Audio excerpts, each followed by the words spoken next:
So I'm going to pass over to Hugh Rose shortly to share about some of the work that he had already been doing at Blanchelande College before I came, and in some way is also responsible for Jenny and I coming over. So this idea of the hero's journey immediately struck a chord in terms of our growing understanding of the inquiry process, and this idea of inquiry being a heroic journey, and this idea of heroic inquiry.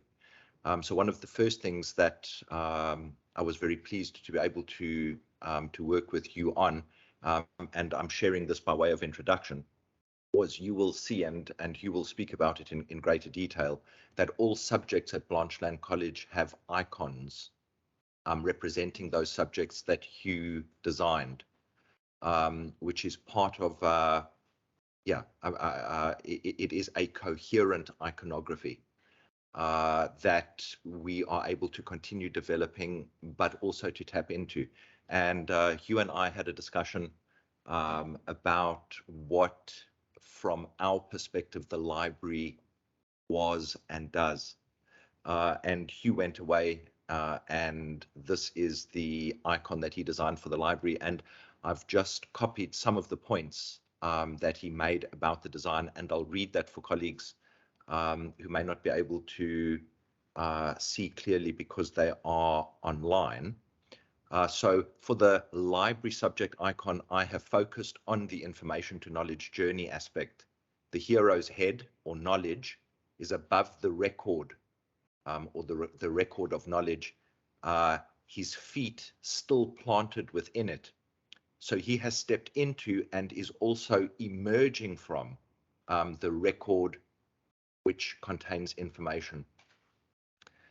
He is holding a candle, which represents the dawning of understanding and wisdom, and the search in the dark for credible information, reminding us that this is a stance that gives rise to a process.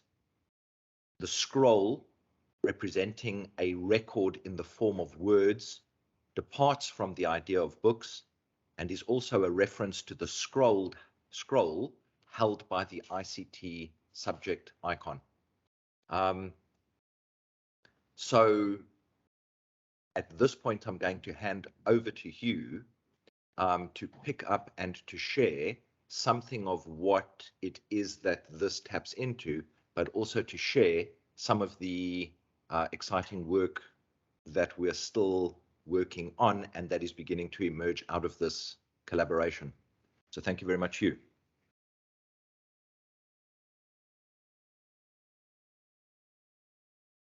If you need it, or the you have to stand right in the corner. Okay, and I have half an hour, is that right? Yes. Okay. So hello everyone, I'm just going to set a timer here because I do sort of, when I start talking about this stuff, I sort of drift off. So let's just start that there. I'll prevent that from happening. So thank you very much to everyone who introduced me there. There are a few people who mentioned my name. And I must say I'm really listening to some of those very interesting and inspiring introductions to the idea of inquiry. It really does make me feel very proud to be involved in something like this, actually. As an artist and illustrator, I do spend a lot of my time sort of drawing pictures on paper and things that sort of entertain me or interest me, and it never really ceases to amaze me what those little scribbles and drawings sort of eventually turn into.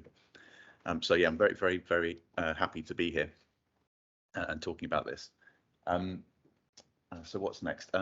So Daryl, am I right in saying that we're going to go on a tour and I will be coming along? Yes. On that? Yeah. Yes. So there'll be an opportunity if anyone has any questions yes. on that tour. We'll be able to have a bit of a chat later this evening. Okay. Yeah. Of course. Yeah. Excellent. Okay. But if anything just pops into your head and you want to ask me anything, just please put your hand up and I'll talk to you about anything you might be interested in. So I think one of the things that has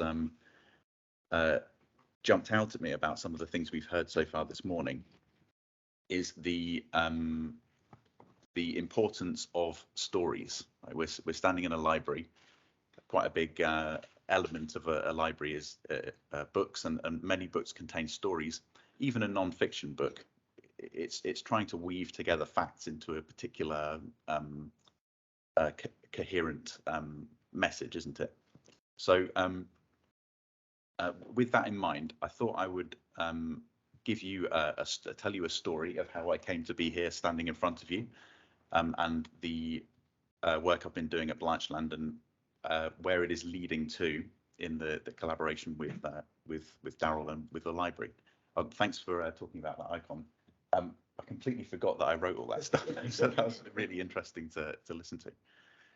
So you're going to see this later. This is an image of the Hero's Journey mural that I did about 3 years ago. This was before I was actually employed by the college. I was very kindly commissioned to do this by a family, a Blanchelande family, so some parents of some students here. And I'm really glad that you're going to actually see it, because I've always thought it works better as a mural than it does as a sort of image on a screen like this. But just for the purposes of sort of preparing you for some of the things you're going to encounter on this tour, I thought it'd be quite good to talk through it. And I should caveat this as well by saying that I'm sure as librarians and literary and book related people, I'm sure you're familiar with the idea of the hero's journey. I am going to kind of run through it, but maybe I'll add a little bit of detail about why I think it's an important thing to have in a school and the specific way that it's been approached here. So onto the story bit that I mentioned before. I first met Rob. The impetus for this project was very much from the Blanchelande family, who happened to be quite big patrons of the arts, and actually it was some people I'd worked with before on some other projects in the local hospital. And the question I was very much asked was, how can we get the most value out of a mural in a school? What's the most important things that we need to show to students in the form of a mural that is going to help them with their studies and their lives and all of the rest of it? And when I first met Rob, we sat down, and I did my typical thing of when I sit down with a client, who Rob sort of was in this situation, I'll typically be asking them a lot of questions about what they do, what are the specific details of their project and what they're trying to achieve. And often they're trying to sell some sort of a project. So I'm a commercial illustrator, or I used to be. And it's always very important to understand what kind of product that this particular client is trying to sell, who they're trying to sell it to, what's the purpose of it, all those kind of things. So I think the last big job I'd done before I sat down with Rob to talk about this mural was some designs for a brewery. So that conversation went along the lines of, what does the beer taste like? Why are people going to be interested in it? What age bracket are you aiming this beer at?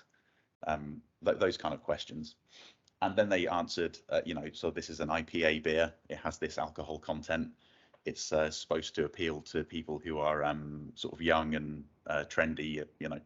Those were the answers. So I sat down with Rob, and I said, "What's your product? What are you selling?" And he said, "Well, we take people from the age of 2.5 up to the age of 18, and in that period of time, we have to set them up in such a way that they can get a job, they can have happy lives, they can do things like having families." They can navigate the world around them. They can distinguish truth from falsehoods. This enormous litany of things that you have to achieve in that time. And I hope you can see just from that brief comparison there between the brewery and the school that there's an obvious difference between those two things, of course, but the scope of the project was quite different. So me being me, of course, I said, "Oh yeah, I can do that," and then that was how this all got started. Rob was also quite an interesting client to work with, because often the problem when you're in a situation like this is that you're trying to decode what the person. Often they'll have a product that they really care about, but they'll struggle to explain to you. It's very obvious to them, but they'll struggle to explain to you exactly what is important about it and what they're trying to achieve. But that was not the case with Rob at all, because he's unbelievably enthusiastic about what he does, but he's also a very literary person, and he can actually recite poetry from memory and recite sections of books from memory and things like that. And so you see in the top left-hand corner there's a T.S. Eliot quote. It reads, "These fragments I have shored against my ruins." And while I was in discussions with him about this mural, he would very often would be talking about some aspect of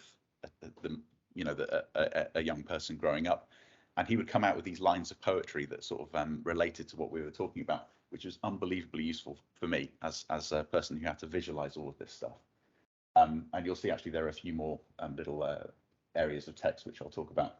So these fragments I have shored against my ruins. So contained within this is actually, I didn't know at this point that I was eventually going to be working here, but there's contained within that, there is an idea that has actually persisted throughout the whole Blanchelande brand, which has been my project to help to build. And that is that there are things that are kind of hidden, is that the right word? Something like that, in our past, and it is kind of our responsibility as librarians, as educators, as artists, to try and retrieve those things and bring them into the present day and into the present situation. So here T.S. Eliot is talking about fragments from the past, and you can see the mural actually takes the form of this fragmentary, it was supposed to look a little bit like a sort of broken up bits of pot that you might dig out of the ground, you know, these little sort of fragmentary sections. So that's how we sort of got the story started. So I should give a quick summary of the hero's journey just for completeness' sake. As I said, I'm sure many of you are very familiar with this idea. But the hero's journey is a pattern that can be observed in an astoundingly enormous range of different stories across cultures, across time. So the old, I'm standing in front of a room full of librarians, so I hope this is right. The oldest story that in written form that we have access to is the Epic of Gilgamesh. Does that sound right? It's a very, very old story, and that is a hero's journey narrative. It has many of these features, and then you might have been to the cinema very recently and seen a Marvel movie, and then you can see exactly the same pattern there.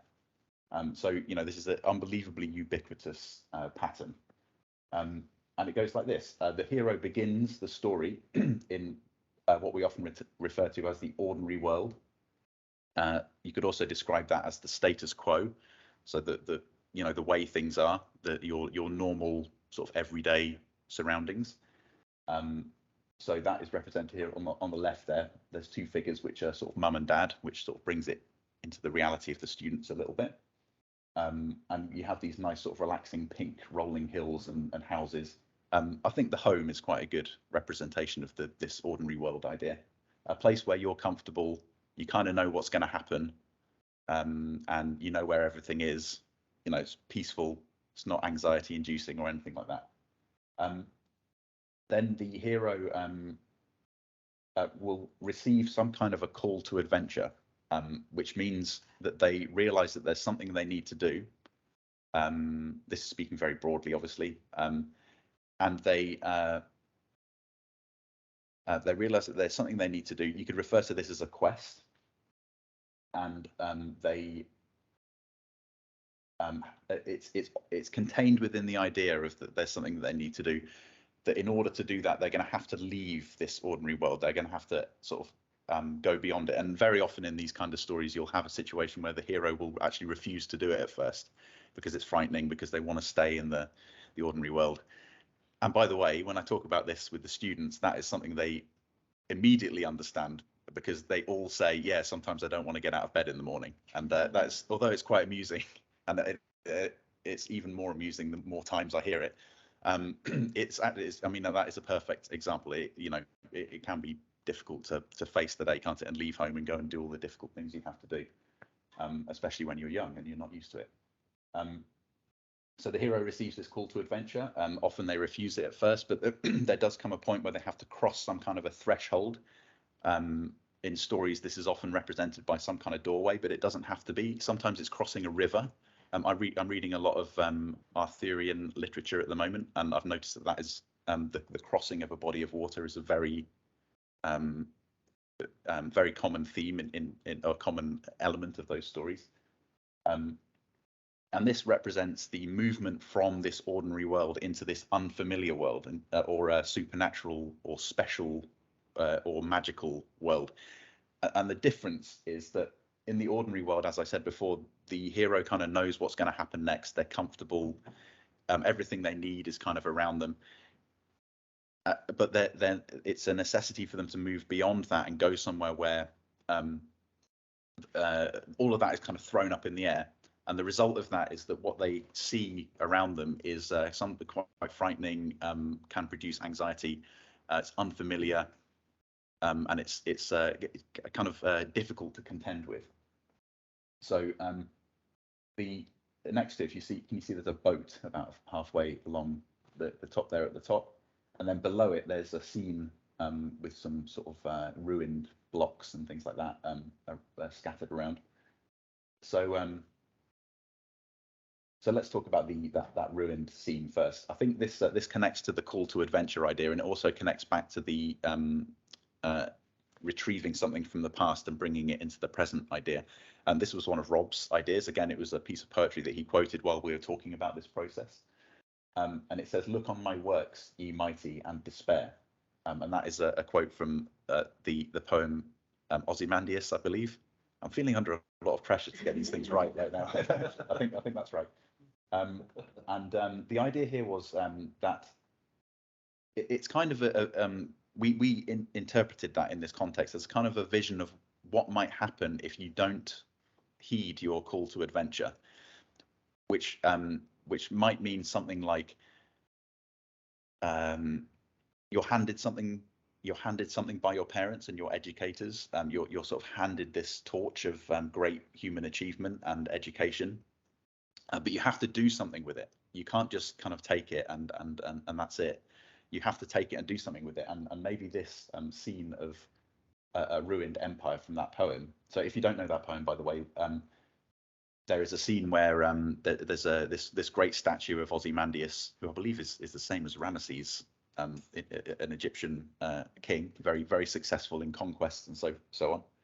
I think he lived a very long time. I think he was eventually killed by an infected tooth. Actually, that was what killed him in the end, which is pretty remarkable for someone coming from that time period.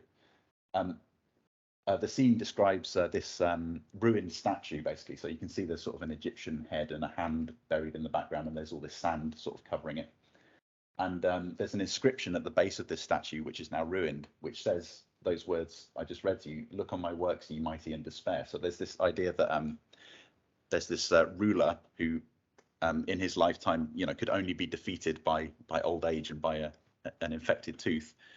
But eventually, of course, that's going to eventually crumble if there isn't someone there to keep that story going and maintain it. So this idea kind of connected to the idea of the call to adventure, and maybe telling students that it's very, they are very important people. We're passing something on to them that really needs to be maintained, and they need to do something with it. So then this scene with the boat, there's another piece of text there. It says, "Lead, kindly light." This is taken from a hymn. I believe it's by John Henry Newman. Actually, the chap that Rob was talking about, he read the long quotation from him. I think that's right.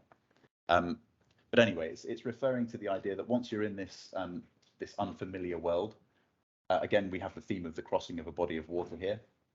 So often in mythology and in stories, you'll find that the water kind of represents chaos, some kind of idea connected to chaos. It's a very deep idea, actually, if you'll excuse the pun. It's very ubiquitous in mythology to see that the sea and the water definitely represent something very essential. And maybe that's why we see the hero crossing over water, or crossing over a body of water in order to kind of master chaos or find some control in an unfamiliar place. It's pretty interesting if you want to go down a bit of a rabbit hole there. Also in this image, so you see the hero there is he's wrapped up in his cloak, he's sheltering under the sail of the boat, and he's clearly not having the best time there. And I think this is something we really wanted to get across to students, is that this journey that they really need to go on is probably going to be quite difficult, and it's probably going to be uncomfortable at times. We know this is a really important message we wanted to get across. So you can see that there. I'm going to skip a couple of details because I just glanced at my timer there. So let's just speed up a little bit for the next few bits. You can see just below that boat, there's another scene of an unfamiliar world. So this time you have some sort of dangerous animals and a sort of swampy, mysterious nighttime scene. This is again hammering home the idea that from moving beyond your ordinary world, you're going to have to enter this place, which might be a bit, in a swamp, it's difficult to walk, right? It's a difficult terrain to navigate. You're going to have this experience of maybe being confused, maybe finding it difficult to move through this area. But then above that, you have a selection of some Greek or Roman gods. This is to introduce the idea that during this story, the hero is often given help, sort of from above, if you like. Again, that's a very ubiquitous mythological image, that the thing that is above is, like the sea is below. There's also something above, which might be able to help you or inspire you. He maybe encounters some kind of higher aspect of himself, or something like that, which helps him on his journey. And then, of course, the centerpiece of all of these stories really is this battle with some kind of adversary or monster. There is always in a hero's journey some kind of decisive struggle from which the hero gains something of great value. So a dragon is a great representation of that, because what do dragons sit on? Does anyone remember from The Hobbit? They sit on enormous piles of gold, and obviously once you've defeated the dragon, that's yours to claim. So here we have the heroes engaged in this struggle with the dragon. Yeah, there's a couple of details I was quite proud of in that bit, but maybe we'll talk about them later. So one last important point I want to make about this hero's journey before I move on to some of the other things you're going to see is that we often kind of see the hero's journey as just that bit that I've described so far. But there's actually a very, very important element right at the end of that, which I'm jumping ahead here, but which I noticed is also present in the fossil framework that people often miss. Yes, you've defeated the dragon. Great, that's a great achievement, and there's a huge amount of value in that. But you must remember that the whole point of that is that you've been transformed by it in some sort of way. So you can see this sort of little level up. This is very much based on Super Mario, by the way. Don't know if anyone's played that, but he does this little jump. So there's this sort of level up idea that the hero has grown and gained something in this process. And then, of course, the hero is going to go back to that ordinary world that you can see at the beginning. And there's something very important to remember there, that you're not going to be going back to that ordinary world because you yourself have changed, and you're going to bring something back into that space which wasn't there before. And I just think that's and I'm sure you'll agree that is an unbelievably important thing to tell young people, that really that it's so important what they have to offer to the world, and they have this helpful mural to tell them how to do it. So there we go. There's a quick run through the hero's journey mural, and we'll go and have a look at it. And if you have any questions or comments, might be really fun to talk about those a little bit. So there are some other. Okay, I was going to talk about this next. That's fine. So I produced this mural. I did it at night times because obviously I didn't work here and the students weren't here, so I would come up here at night time. I would paint until I don't even want to remember what time in the morning it used to be that I'd go home. I used to walk home as well, so I discovered that there's a lot of owls around this area. I saw many owls. And eventually I was offered a full-time role in the school to start to unwrap some of the things that this hero's journey idea had introduced. So I believe there were some changes to the curriculum in some subjects. So some of the English texts that were studied were brought into line with the hero's journey a little bit, and I was very proud to see that the mural had quite an impact on the school.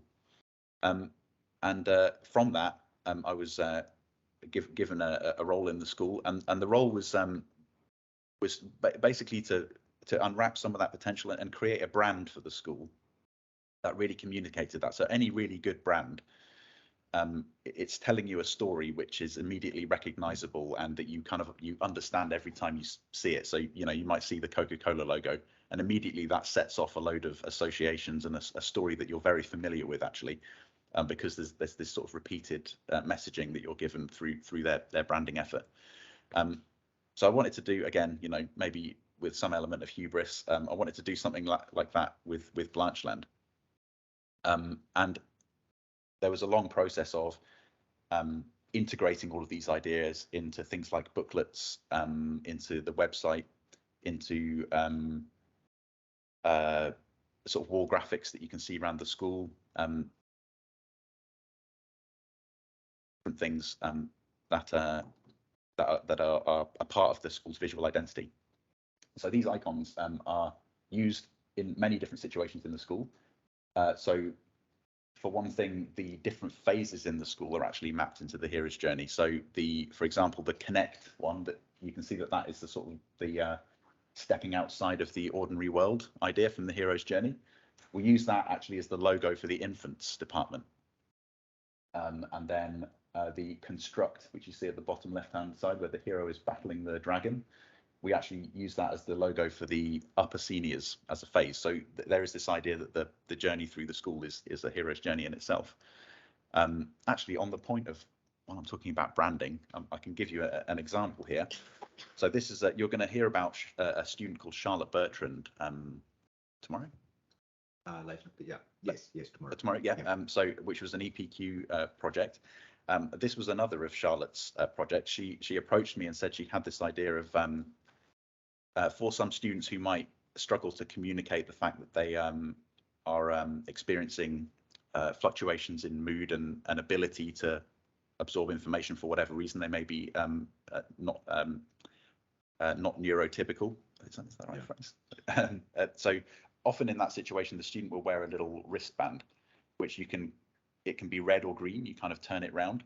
So, for example, that may be a student who is on the autistic spectrum might be feeling overwhelmed by a lot of stimulus, and if they get into that situation, it might be hard to see that's what they're experiencing.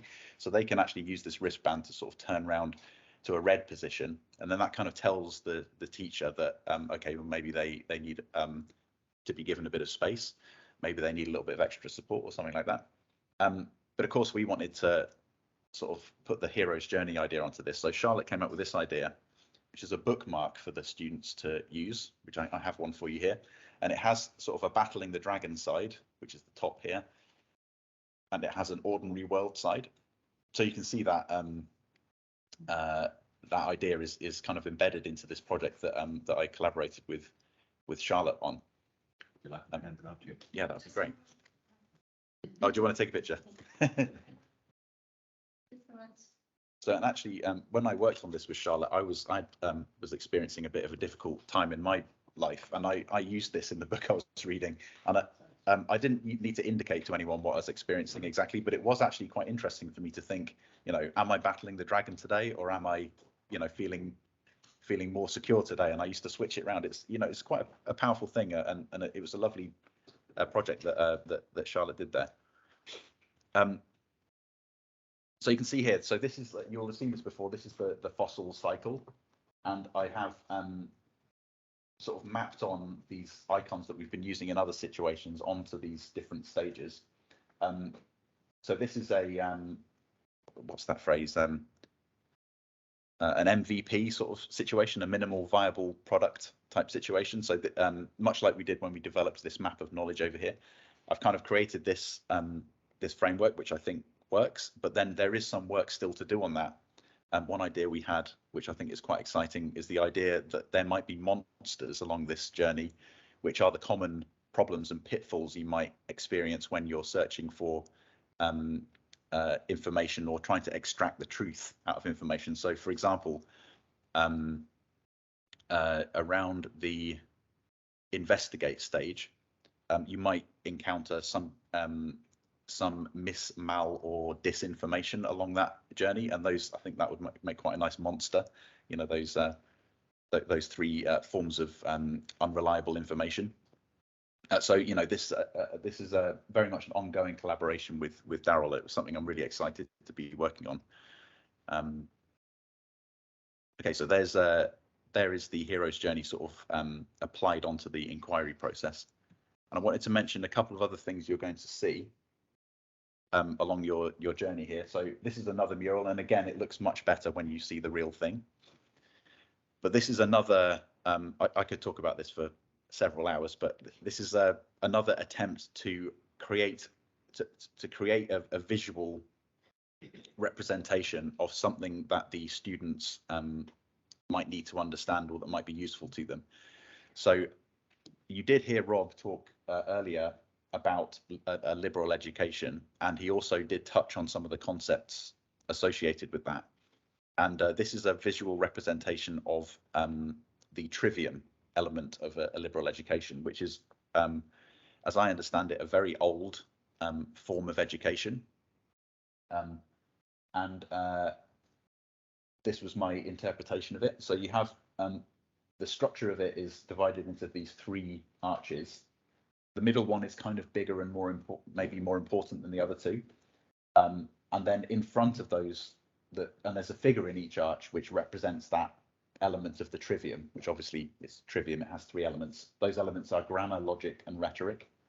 So in each of those arches, there's a figure that represents that element of the trivium. So grammar is on the left, logic is on the right, and then rhetoric is in the middle. And it's very much it's kind of a 1, 2, 3 situation. So the grammar comes first, then the logic, then the rhetoric. So I don't want to dwell on this too much, but just so that you kind of know what you're looking at when you see this. The grammar represents well, when you're learning a language, you need to understand the grammar of that language, don't you? That's the first thing you need to get your head around. And of course, when you're a young child, you're going to be doing a lot of work on phonics and alphabets and letters and things like that. But it also can very much apply to learning a new subject or a new skill or a new piece of information, which is that you need to understand kind of the basic elements, the basic facts that you kind of need to get your head around in order to start building a knowledge of that subject. So an example of that could be as diverse as, if you're studying geography, you might need to have some knowledge of the names of countries, what their major cities are, kind of where they're positioned, and maybe what that means about their interactions with other countries. Or in PE, you might want to drill, if you're going to be playing football, you might want to drill passing to another person. You know, that's like the grammar of football, isn't it? Passing, shooting, dribbling, all those kind of things. So just those basic things.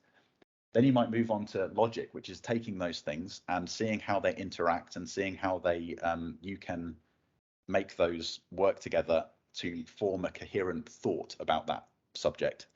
So I guess using the sports analogy, in football, that might be less just the individual pass itself, but more the movement of the ball across the field and a strategy to score the goal eventually. And you can tell, but the word logic is used to describe this, and you can tell that it's the interaction of kind of basic ideas that is being described there. And then rhetoric is, once you kind of have that, that will bring you to a situation where you've kind of mastered a subject to a certain extent. Rhetoric is very much about taking that knowledge and then using it in some sort of way. And often this is it's alluded to that this is in some way making that information or that knowledge you have into something beautiful. So we talked in the hero's journey just before about this idea of bringing home the dragon's gold, you know, and bringing something back to your community. It's quite a similar sort of idea, actually. It's taking these things you've learned and then finding a place for them in the world, and something which is kind of a unique expression of yourself and your understanding of that. And of course, it's very strongly related to, strongly associated to public speaking. So that's what that figure is doing there. And then below each of those figures, there are some examples of that kind of working. So just really quickly, in the bottom right, you can see that's my version of Dr. Faustus. Okay, and he's shut away in a little temple on his own, and he's surrounded by the smoke created by his scientific experiments. So he's a very clever, he's got his scientific experiment going on there, and but he's kind of closed off from everything else. And that's an example of maybe logic going wrong. It's there's the maybe having a narrow focus, or not considering shutting out things that don't fit your idea of the particular combination of facts you're working with. And then around him there are people discussing things, so that's kind of the maybe a better manifestation of logic, which is people discussing things, entering into dialogue with each other. In fact, in the Trivium, logic is sometimes called dialogue as well. Actually, it's sometimes referred to as dialogue. There's lots more details in that, but I'm going to skip to the next. This is moving on to the Quadrivium of the liberal arts. This is so that the Quadrivium has 4 elements. It's arithmetic, geometry, music, and astronomy, which sounds like a strange combination. Again, there's like an hour-long talk about what that means, but this is the music one, and it's in the music department. So this is a visual representation of music, which is a nice thing to have in a school, because I think it's very important to have beautiful things for the students to look at. But it is very much embedded in this idea of the Quadrivium. And then one of the many projects which are on my list is to do the other 3, of course. So we'll see that, and if you have any questions about it, I'd be really pleased to chat to you about it. So I'm running over a little bit. This is my last slide. Daryl did mention that in the map of knowledge you see there, which helps the students to navigate through the Dewey system and the library and the information that's available here. There are little icons that represent each subject, and I just picked out a few of my favorites here, and I thought I'd just talk to you a little bit about the approach here. It's a shame I didn't include the IT one, because I referred to that in the, but you'll see the IT one has an enormous scroll of dots on it, and it's a character who's looking at all this, is processing all this information with this really long scroll.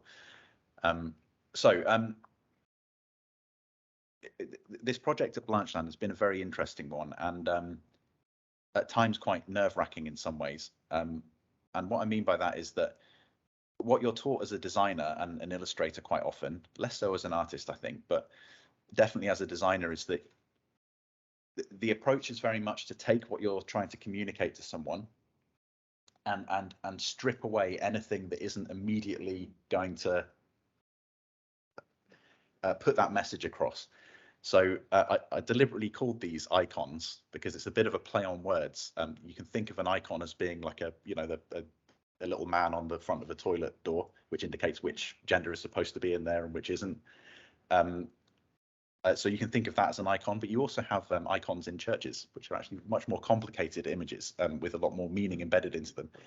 So what I mean by this being a bit of a nerve-wracking project is I've kind of had to put some of that training and those ideas to one side and think, can we create things that really help the students to think about the knowledge they're receiving as a coherent whole and how those subjects interrelate to one another, which is of course a very liberal arts sort of idea. And to do that, we kind of had to start putting aside some of this simplification and trimming away and this kind of approach that you would normally see. Oh, there was something else I wanted to say there and it just went out of my head. Never mind. So I'll just talk about these 3. I quite like these 3. So biology on the left. She is pointing to the lower part of 2 intertwining snakes on her arm. So there are a few little things kind of combined together here that you might have already noticed what's being alluded to here, or you might actually have some of your own ideas, which I didn't think of, which is even better. But it kind of represents at a material level. It could be DNA, yeah. So it has this double helical structure. But it's also very similar to some symbols which are used to represent the medical profession. And of course, a snake is also an animal. All right, so there is this element of studying life. And often these icons I've created, they're kind of sort of mysterious characters who you're supposed to look at them and think, who is that? What are they doing? And quite often I like to have them pointing to something, going, look at this. What do you think of this? And the idea is that the student then has to think about why. They have to ask themselves a question rather than just being, this is what it is. And I just remembered the thought that I lost. Oh, have I lost it again? Yes, that was it. They're going to be looking at all of this stuff. I'm constantly thinking that the students are going to be looking at all of this stuff for age 2.5 to 18. What is that? Like close to 16 years. Every day they're going to be seeing this stuff. So it doesn't really make sense for it to just be, you see it once, yeah, I know what that is. Really, there's an encouragement here in the way I've approached this for them to really think about what all these mean. And of course, in the work we're doing on the inquiry process as well, it's very important for them to keep revisiting and thinking about those stages and what they mean. So then moving on to the maths one. So I've got her eye closed and her hair is sort of blowing in the wind. Weirdly enough, this actually looks like one of our maths teachers. It wasn't intentional at all, but I guess it is there, isn't it, that she looks like that. So the idea here is that the maths is not, a number isn't something you can feel, you can grab hold of, but it's also very real. So the idea of wind blowing and blowing her hair, it's definitely there, but you can't see it, you can't touch it necessarily.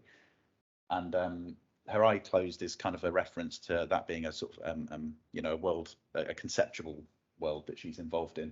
Although it does have a material element, so she has those dividers pointing downwards, which I got that idea from William Blake. There's a really famous image of him. I think it's God actually creating the world and measuring it out with some dividers.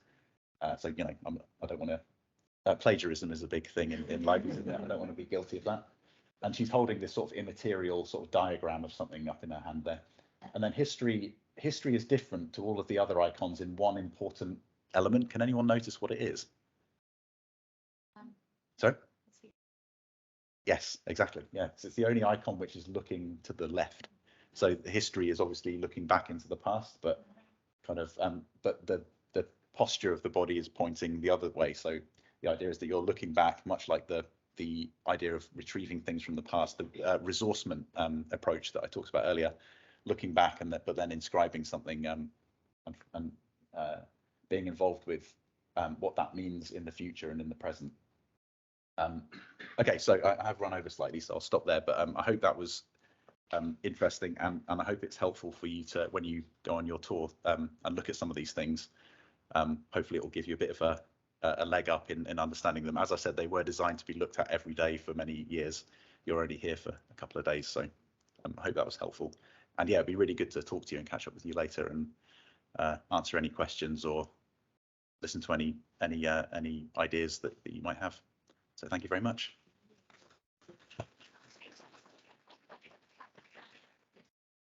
So I'm very, very grateful that Hugh was able to join us today and to share some of the thinking that has gone into the extraordinary level of thinking that has gone into, stuff that we might see and gloss over in a busy day. But as you said, we have the opportunity to confront students with that day after day after day. And the thing that really struck me while Hugh was speaking is, this afternoon we're going to be exploring in greater detail what inquiry is. And certainly for many of us, the journey with inquiry started with inquiry as a process.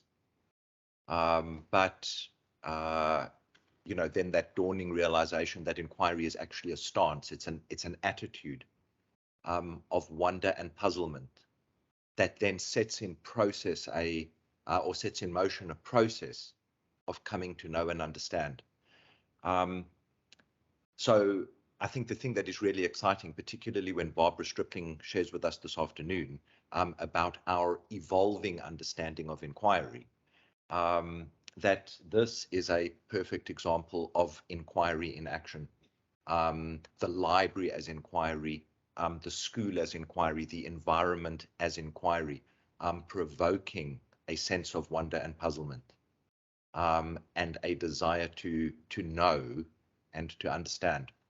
So very, very grateful to Hugh for giving us this overview.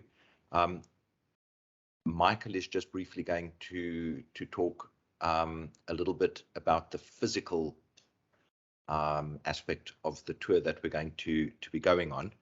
And then we will, for those people who are online and are joining us later on today, so if you've got the program, if you can just remind me. So I think that that session starts at 1 o'clock after lunch.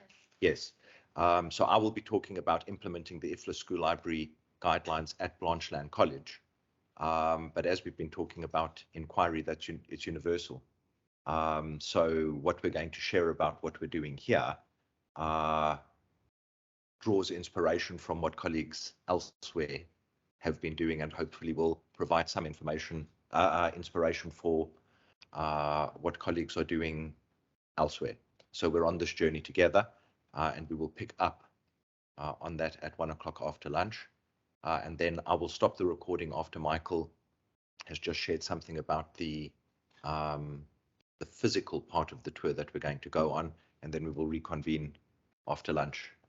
Thank you, Michael.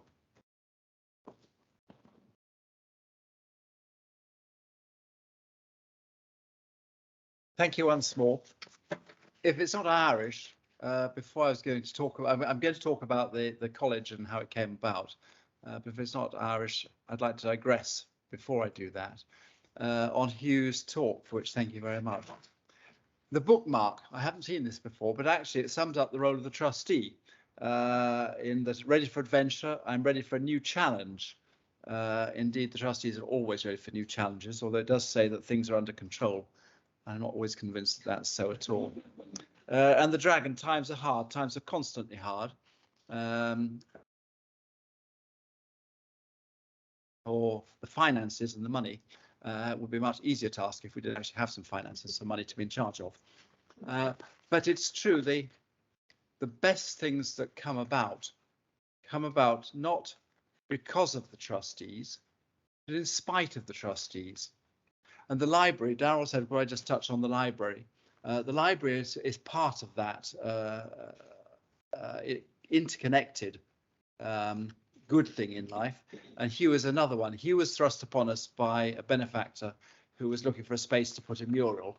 We were very uncertain as to what it was going to be like, but thank you very much. We were very grateful.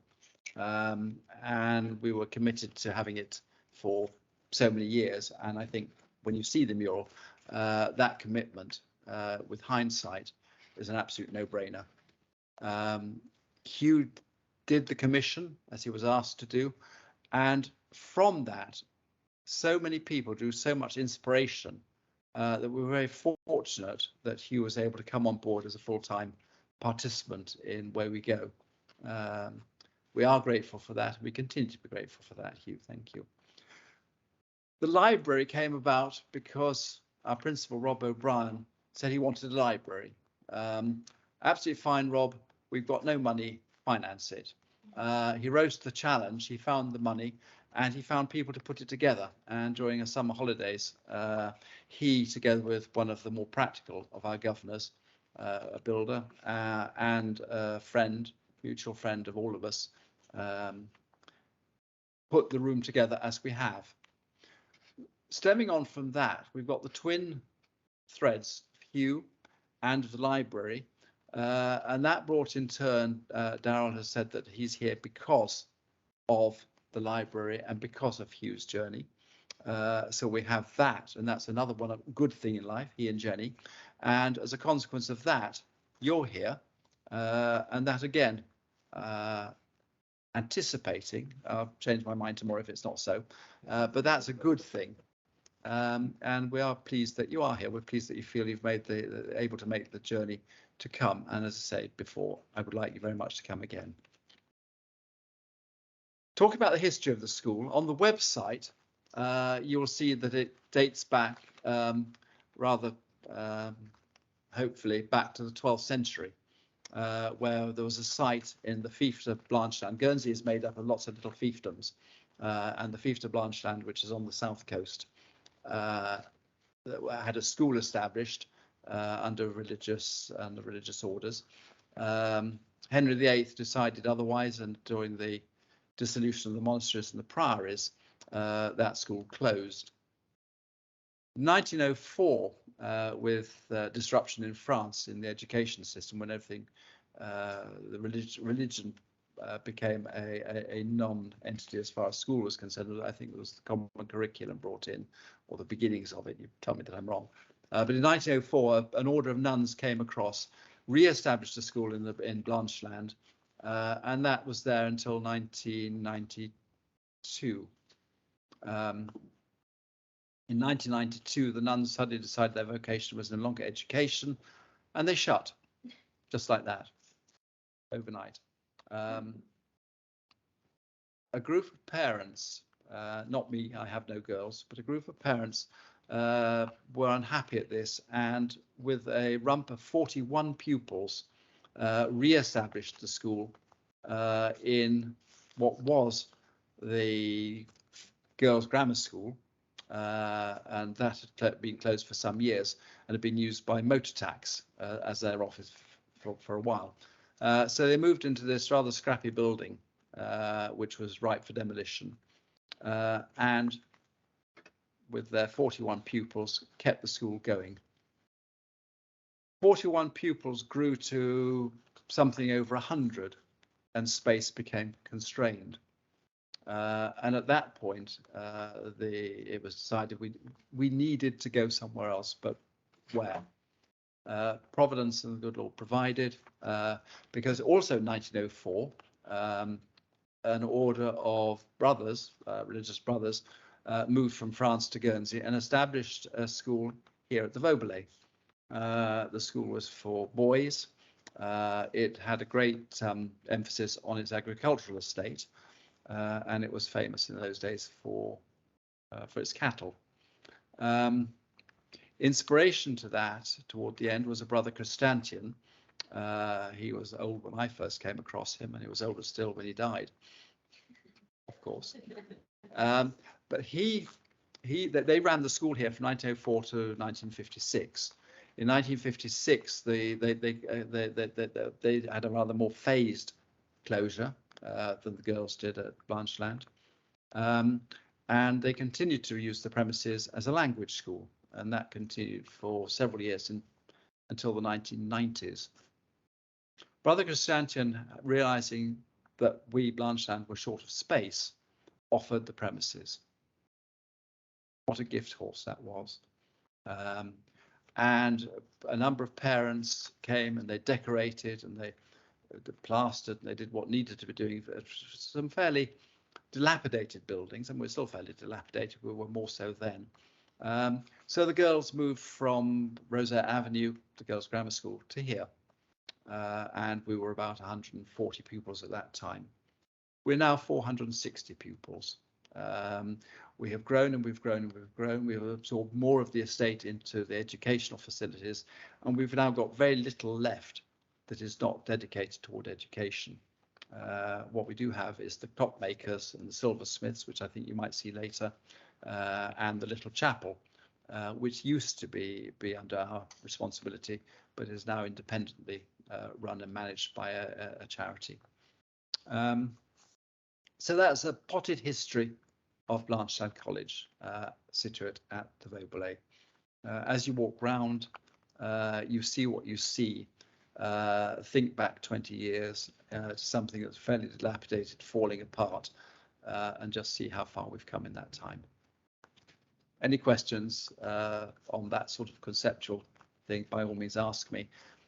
As to the geography of the building, I still get lost. Thank you.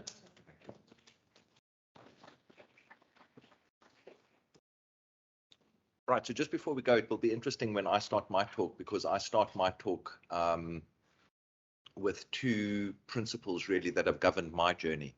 And the first one is when God warns his people through the prophet Zechariah not to despise the day of small beginnings, because it's not through might or power, but by his spirit that his work is accomplished.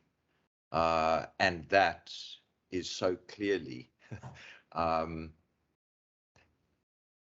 encouraging story for us here, because we cannot predict what will come from humble beginnings. And I hope that will be an encouragement for everybody today as we go and have a look around the school. So for those of us who are online now, I will start the next session at 1 o'clock. Thank you very much, and we will see you later.